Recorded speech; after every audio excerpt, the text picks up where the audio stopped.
बात बेबाक में आपका स्वागत है। मैं हूं डॉक्टर प्रोफेसर देवेंद्र राय। आज मैं आपसे आगामी मॉनसून सत्र पर आपकी अपनी बातें रखने वाला हूं। यह आगामी जो मॉनसून सत्र है यह काफ़ी हंगामेदार रहने वाला है, क्योंकि इसमें एक बहुत ही कंट्रोवर्शियल लोकसभा परिसीमन विधेयक बिल आने वाला है, लिमिटेशन बिल, जिसमें एमपी के कंस्टिट्यूएंसीज का डिलिमिटेशन किया जाएगा काट छांट करके, और उसकी संख्या करीब 1.5 गुनी बढ़ाई जाएगी। अब इसमें साउथ के लोगों का विरोध था। विरोध इसलिए था कि साउथ में परिवार नियोजन को बहुत बेहतर ढंग से लागू किया गया, अपनाया, इसलिए उसकी जनसंख्या कम बढ़ी। और नॉर्थ जो है उसमें परिवार नियोजन उतने प्रभावी ढंग से लागू नहीं हुआ, फलस्वरूप इसकी जनसंख्या बहुत ज़्यादा बढ़ी। अगर जनसंख्या के आधार पर होगा तो आज करीब 25% है टोटल आबादी का, उसके बाद साउथ में करीब 20% बच जाता। यह साउथ के लोगों का था कि हमने परिवार नियोजन कराया, हम जीडीपी को ज़्यादा कंट्रीब्यूट कर रहे हैं बिहार और यूपी से, करीब 3 साढ़े 4 गुना साउथ के स्टेट्स का जीडीपी है, तो हम जीडीपी में ज़्यादा कंट्रीब्यूट कर रहे हैं। हमने परिवार नियोजन को बेहतर ढंग से लागू किया तो हमें दंडित किया जा रहा है। ये बात तो उसकी ठीक थी, तो इसका निदान अमित शाह ने कर दिया। इसका निदान यह कर दिया कि हर एक प्रांत का 1.5 गुना बढ़ेगा। जैसे 543 हैं तो अब 814 हो जाएंगे, 1.5 गुना बढ़ गया।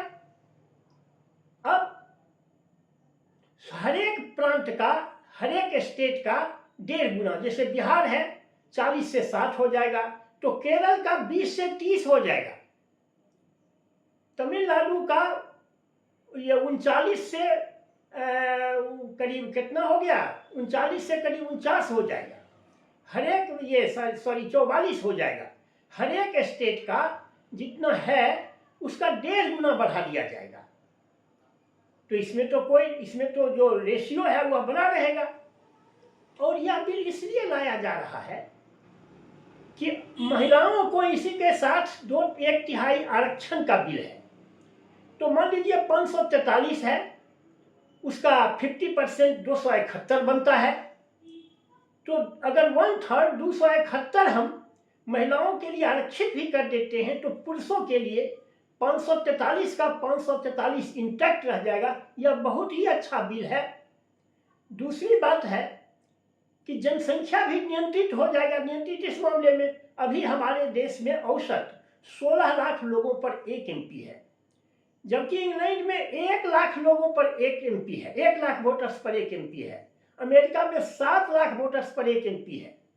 अगर कम वोटर्स रहेंगे तो उसके जो कठिनाइयां हैं उनको ज़्यादा एमपी देख पाएंगे। बहुत ज़्यादा रहेगा तो आखिर समय तो 24 घंटा और 5 साल ही है, तो वह उनकी कठिनाइयों को उतने बेहतर ढंग से नहीं देख सकते हैं। इसलिए यह परिसीमन लाया जा रहा है। यह परिसीमन बहुत ही सही समय पर और बहुत ही अच्छा हो रहा है, लेकिन कांग्रेस को तो रास नहीं आ रही है और 2/3 बहुमत करीब अब छूने को है।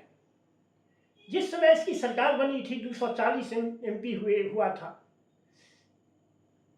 तो लोगों का अनुमान था कि इस बार मोदी जी अपने ढंग का नहीं कर पाएंगे, लेकिन कालक्रम में कुछ देश की राजनीति ऐसा करवट बदली कि यह करीब 2/3 होने को है। 298 तो पहले से थे एनडीए, 20 सांसद टूटकर चले गए तृणमूल के तो 318 हो गए, 6 सांसद यूबीटी के तो 24 हो गए, 8 शरद पवार इसको देने को तैयार है तो 32 हो गए, और डीएमके अभी कांग्रेस से बिल्कुल और इंडिया ब्लॉक के गठबंधन से बिल्कुल एनवाइड है, और उसके जो कठिनाई थी और उसका जो विरोध था उसको तो एडजस्ट कर ही दिया गया कि नहीं भाई जनसंख्या के आधार पर नहीं होगा, सबका 1.5 गुना हो जाएगा, तो वह भी मान गए हैं। तो करीब ये 354 हो जाते हैं, जबकि 2/3 के लिए 362 ही चाहिए।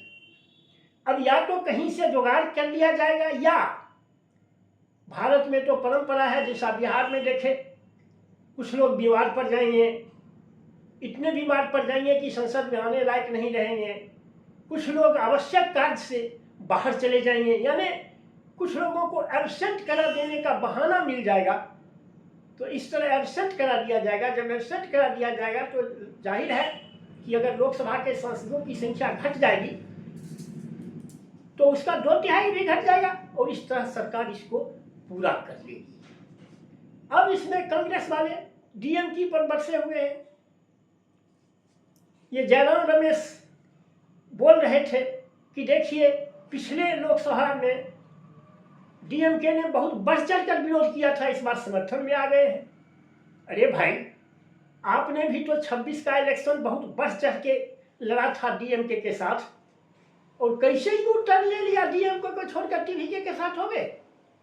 एक यू टर्न आपने लिया, एक यू टर्न वो लिया। भारतवर्ष में तो राजनीति की विसंगति यही है कि अपना यू टर्न याद नहीं रहता है, दूसरे का यू टर्न जल्दी याद आ जाता है। आपने भी तो यू टर्न ले लिया, तो न डीएमके ने भी यू टर्न ले लिया।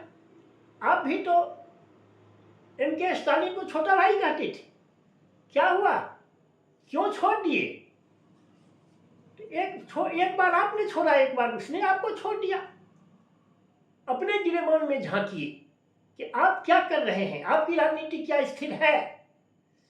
इस तरह ये परिसीमन बिल आ जाएगा और ये पास भी हो जाएगा। 2/3 मेजॉरिटी पहले से ही 2/3 मेजॉरिटी से 7 दूर है। आज टीएमसी की एक सांसद राज्यसभा से इस्तीफा दे दिया, धीरे धीरे घटता जा रहा है।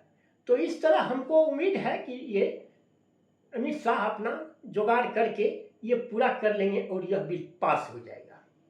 और यह बहुत ही अच्छा बिल है, इसको पास हो जाना चाहिए। यह देश हित में है, यह जनता के हित में है। बस आज के वीडियो में इतना ही। अगर आपको मेरी बात पसंद आए तो इसे लाइक और सब्सक्राइब करें। Thank you very much.